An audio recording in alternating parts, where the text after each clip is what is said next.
welcome to Backpacker Flip-Flops. I am your host, Joanne Hendrickson. This podcast is about my travels and experiences to different cities and countries around the world. My goal is to help travelers see and engage in places in a whole new way. Please check out my website, backpackerflipflops.com, or follow me on Instagram at backpackerflipflops. Each month, this podcast will support a different charity or organization. Thanks to your support for the month of May, a donation was made to Feeding Heroes, a Parenthood Together initiative, whose goal is to provide meals to brave frontline heroes in the battle against COVID-19, while also supporting as many small businesses as possible.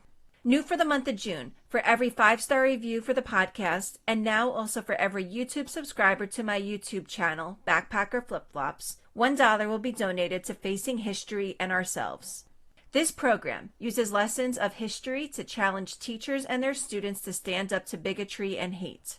You can learn more about this initiative or make a donation to them by visiting their link on my website, backpackerflipflops.com/giving-back. On this episode, I was planning to talk about pretending to be an uber-rich big spender at the Monte Carlo Casino in Monaco, and I promise that episode will come. But because of what's been going on in the world lately, I felt the need to change directions for this episode and talk about race. Growing up white in a mostly white community, I did not have the true typical white upbringing. You see, my father was regularly in Africa for work, and in the States, both my mom and my best friends were black. I won't pretend to know a black person's experience, but I know personally that I did not see color. I just saw people. And there were things that probably went way over my head as a result. Like when my mom's black best friend went with my white grandmother to the beach and people assumed she was my grandmother's caretaker, and my grandmother proudly said that was her friend. Or that I joined my best friend and his mom for a day of shopping with their black-only church and was the only white person there. I was used to seeing pictures of my dad's coworkers and friends from Africa who were black, and watched my father have in-depth conversations about the city of Lagos with Nigerian immigrants to the United States. I knew people were different, but never for color. I, like my parents, just saw everyone as a friend. A few episodes ago, I shared briefly about a layover that I had in Atlanta and visiting the Jimmy Carter Presidential Library. There is another destination I also visited during that layover, and that was Martin Luther King Jr.'s National Historic Park. Even though it is not near the Presidential Library, it is common for people to go between the two sites because Jimmy Carter and Martin Luther King Jr. were both known as peacemakers. Ironically, getting between these two sites was actually my first time using an Uber. The Martin Luther King Jr. National Historic Park consists of several buildings important in the understanding of Martin Luther King Jr.'s life from birth to death. This area was made into a National Historic Site in 1980 and was redesigned as a National Historic Park through a bipartisan bill signed by President Trump in January 2018. The park consists of 35 acres. It starts from the beginning of his life. There is the birth home, which is available for tours for free and are limited to 15 people.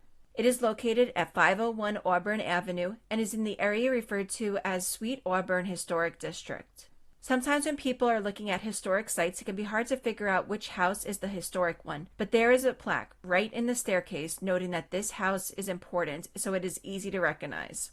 Dr. King lived here with his family and extended family for 12 years. The house is an adorable yellow house with a cute wraparound porch. Dr. King lived at this house until 1941, and family members of his lived in the house into the 1960s. As you make your way west, you'll see the historic Fire Station number 6 just a few feet away. Dr. King would play basketball behind the firehouse and see the white firefighters go out on call. Many kids aspire to be firefighters, but due to segregation, that was not a possibility for Dr. King. In 1963, blacks were allowed to join a paid but separate fire force, and several years later, Fire Station number 6 became Atlanta's first integrated station. Today, the building houses a museum that includes old fire engines, historic photos, and helps to paint a picture of the past. Across the street is Dr. King's tomb, but I want to talk about a few other attractions first before I go into details about that particular site. A little past there is the historic Ebenezer Baptist Church. Dr. King was baptized in this church. His father became a pastor there in 1927, and in 1960, Dr. King became co-pastor, serving until his assassination in 1968, at which time his funeral was held in the church. Across the street is the International World Peace Rose Garden, with roses, a fountain, and a really special memorial. It is called the Behold Monument and commemorates the principles that guided the life and work of Dr. King. It was unveiled in 1990 by his wife, Coretta Scott King, and was designed by sculptor Patrick Morelli, who was inspired by the ancient African ritual of lifting a newborn child to the heavens and reciting the words, "Behold the only thing greater than yourself." The larger-than-life bronze statue shows a father raising his infant child to the heavens and looking towards Ebenezer Church. The base of the monument notes its dedication to Dr. King for his moral courage and nobility of spirit.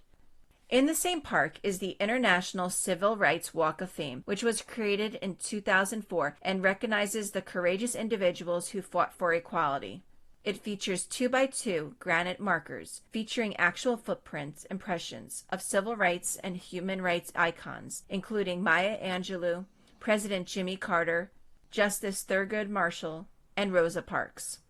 Just about 1 block north of there is a monument called Homage to King, a steel sculpture built in 1996 that portrays Dr. King outstretching his arms, welcoming visitors to the National Historic Site. It was commissioned by the Cultural Legacy Initiative, which brought major permanent public works of art to Atlanta, which was the 1996 Summer Olympic host, from Barcelona, the 1992 Summer Olympic host, as an Olympic cultural exchange. But now back to the gravesite. While all the grounds of the National Historic Park and learning experience is powerful, it was someone at the gravesite who made the biggest impact for me, and it wasn't the obvious choice of Dr. King or his wife. It was actually a park ranger, but more on her in a little bit. Some details about the gravesite. When Dr. King was assassinated on April 4th, 1968, a memorial service was held the following day in Memphis, Tennessee. An additional 2 funeral services were held in Atlanta, one at his church for 1,300 family and friends and dignitaries, and a second larger public service at Dr. King's alma mater, Morehouse College, 3 miles away. King's casket was loaded onto a simple wooden farm wagon pulled by 2 mules. This wagon can be seen today at the National Historic Site. Over 100,000 people attended the service, and the quiet walk was occasionally broken with songs about faith and freedom. Dr. King was initially buried at Southview Cemetery in Atlanta. Southview was a burial place predominantly for African Americans. The cemetery was founded in 1886 by 9 former slaves who were barred from white-only graveyards. Because of this, Southview is the oldest African American non-for-profit corporation in the United States. Later on, both of Dr. King's parents would be buried at Southview.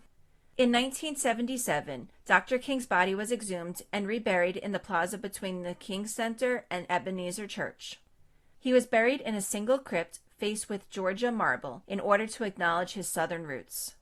The crypts noted his name, birth year of 1929, death year of 1968, and his quote, free at last, thank God Almighty, I'm free at last." Words that were taken from his I Have a Dream speech.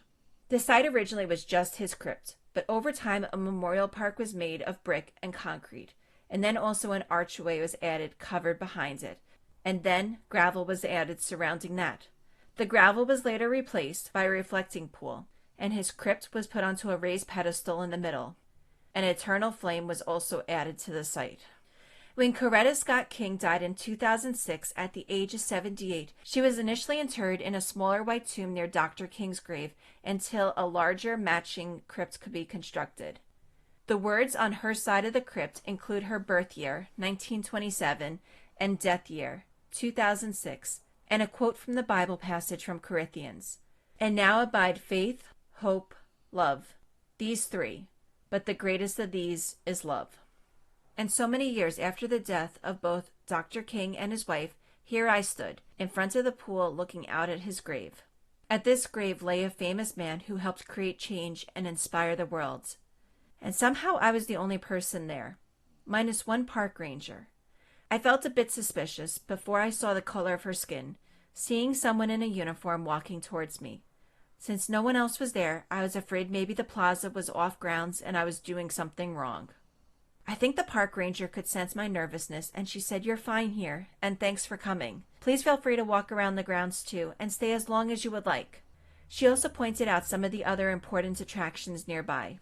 She had a very friendly smile and also a southern accent, and she was black. Like I said earlier, because of my upbringing, I just see people as people. But here I was, standing in front of the grave of Dr. King, and I was faced with my own whiteness and her own blackness. And I don't know what made me say it, but I looked at her and said, "Look at the two of us, standing here together. We are proof that his dream came true." And she reached over and she gave me a hug.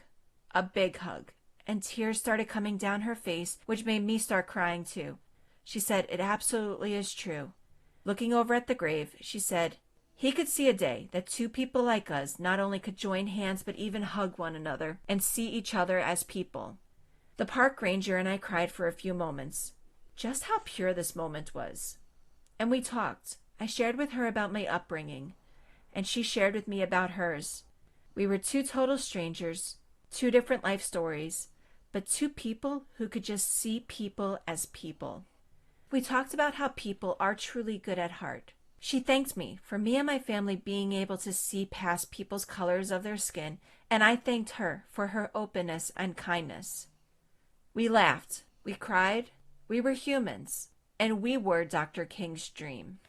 I wish I could remember the park ranger's name, and I don't. And I don't know if she even remembers me, but meeting her will remain with me for a long time. When we said our goodbyes, now feeling like new friends, I took one more look at Dr. King's crypt and the years 1929 to 1968. 1929-1968. There is a quote that on a tombstone, the dash represents all the time they spent alive on earth, and now only those who love them know what that little line is worth. And I thought how, especially on Dr. King's grave, there should be a long dash after 1968, because his legacy and his dream have extended past 1968, past 2020, and hopefully throughout the future. I know society today is rocky, especially in the discussion about race. But as Mr. Rogers, a man who in 1969, just after the first anniversary of the assassination of Dr. King, filmed a clip of him with his feet in a wading pool alongside Black Officer Clemens as an indirect statement showing that a black man and a white man could peacefully share a pool together. Mr. Rogers once said, "When I was a young boy and I would see scary things in the news, my mother would say to me to look for the helpers. You'll always find people who are helping."